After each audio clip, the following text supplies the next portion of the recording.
What is the greatest place on earth that you have ever imagined or visited in your life? Perhaps it's a beach, perhaps it's a mountain, perhaps it's an amusement park or a city that just totally took your breath away.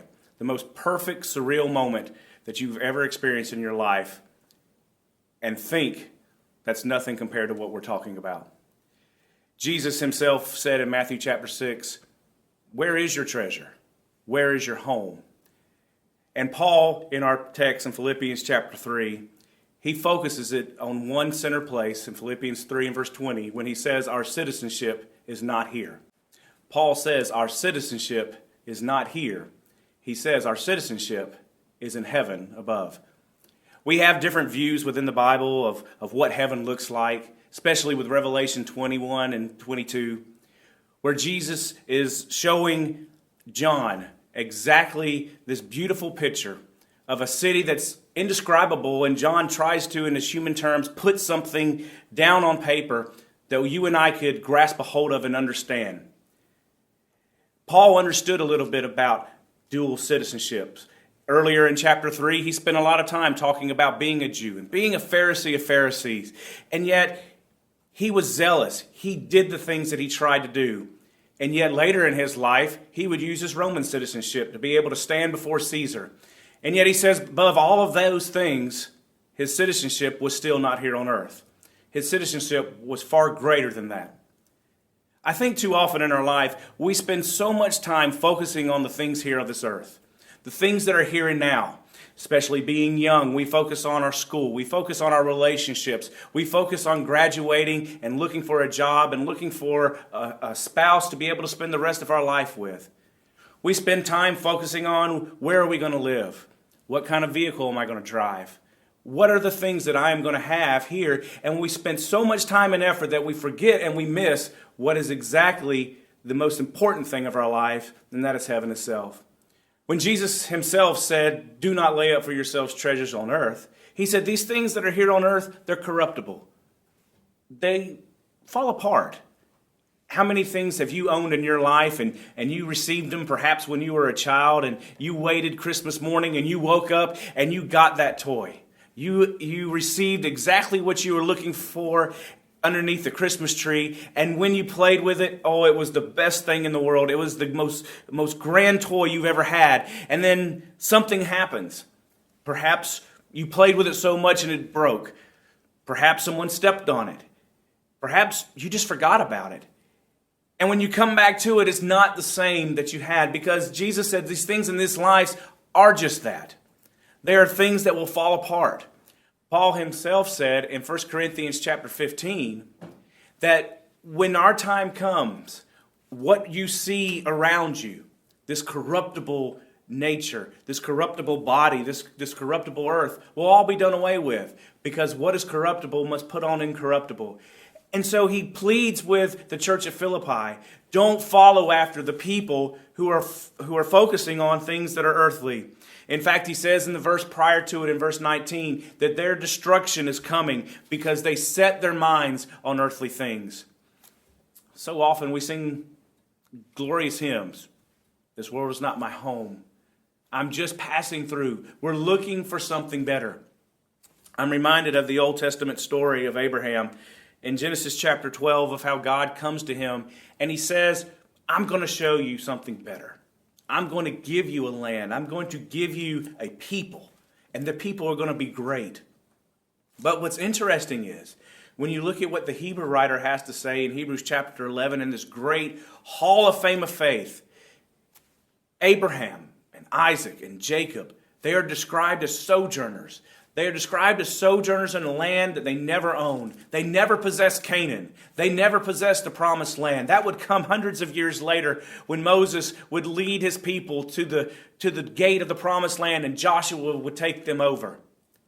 But what's interesting is in Hebrews chapter 11, the Hebrew writer says that Abraham and Isaac and Jacob were looking for a place that was better. They were looking for the city of God. They were looking for a city that has foundations. And it was a place that they never achieved, that they never made it to on earth, because it was someplace better. It was someplace glorious. What are you searching for today? What has your focus in your life? There are so many things in our culture that wants to pull us away from focusing our lives on Jesus. Paul had it. Paul faced it in his life as a Jew when he was sitting there religiously zealot to try to keep the faith pure and to help God out, as it were. To bring the Messiah, to come back to life and taking Christians and pulling out, and his focus was in the wrong space, was in the wrong spot. And when Jesus meets him on the road to Damascus in Acts chapter 9, everything changes.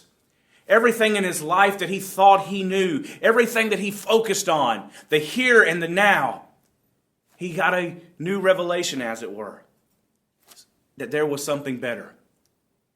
And he sits here and he pleads with the people at Philippi, your citizenship is not here on earth.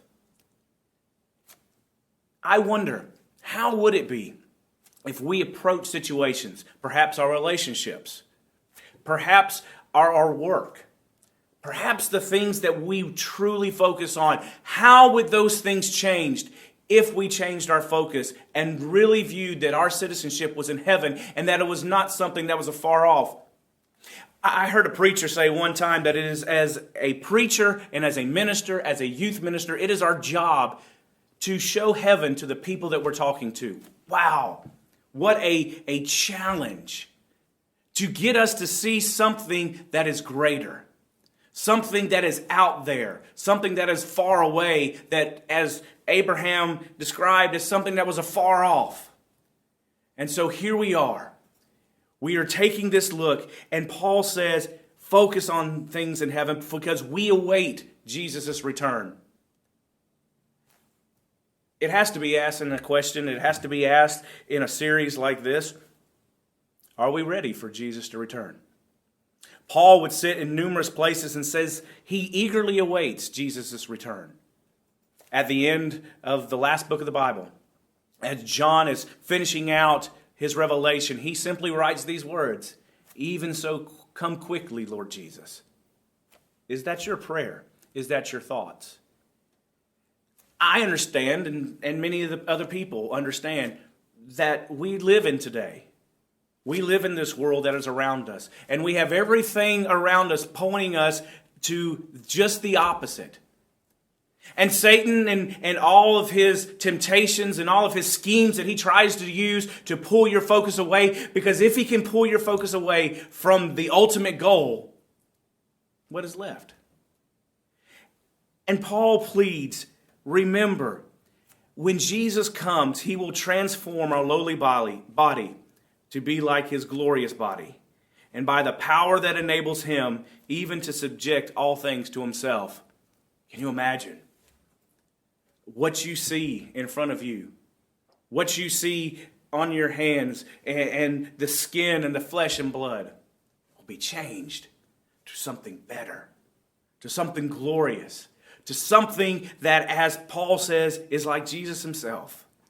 Wow. To realize, as John writes, where there's no more pain, where there's no more sickness, where there's no more tears, where God is there, and we will sit around his throne and we sing praises unto him. What better place could there be? I've been to many places in life. Growing up in Florida, saw the beach all the time. Saw the mountains.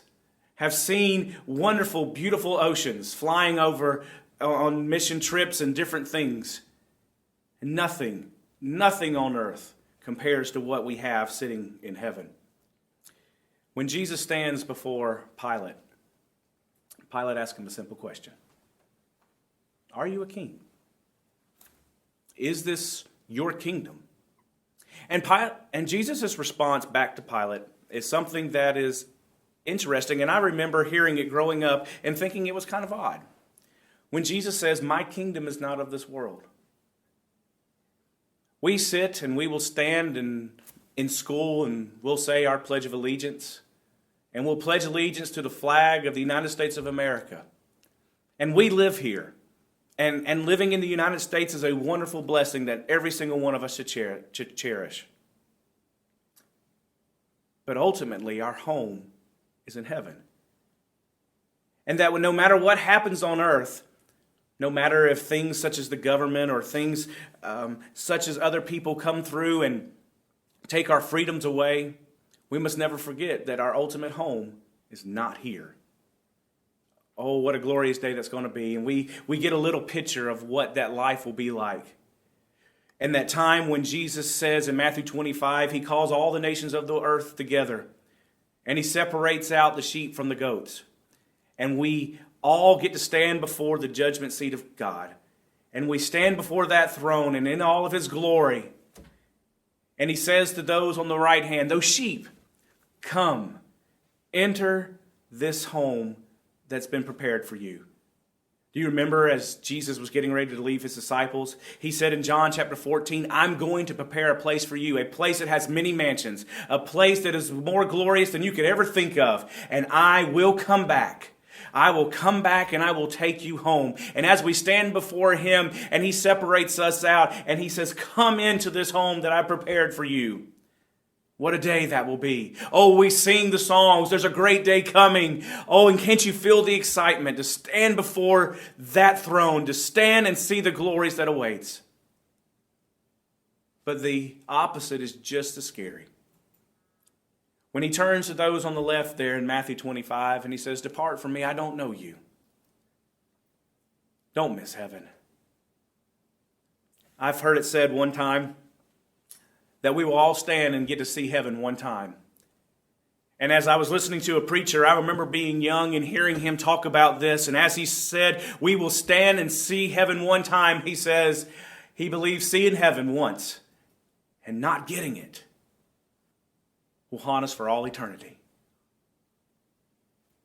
Where is your home? Where is your citizenship today? Is it somewhere that's afar off? Are you like the people here in Philippians 3 that are enemies of the cross? That are focusing on their things. Their God is their belly, as Paul describes it out. Their glory is in their shame because they're focused on the things of this earth. Will you change that today? Will you focus on the things that are more important? Heaven awaits. Heaven is real. Do you want to go there?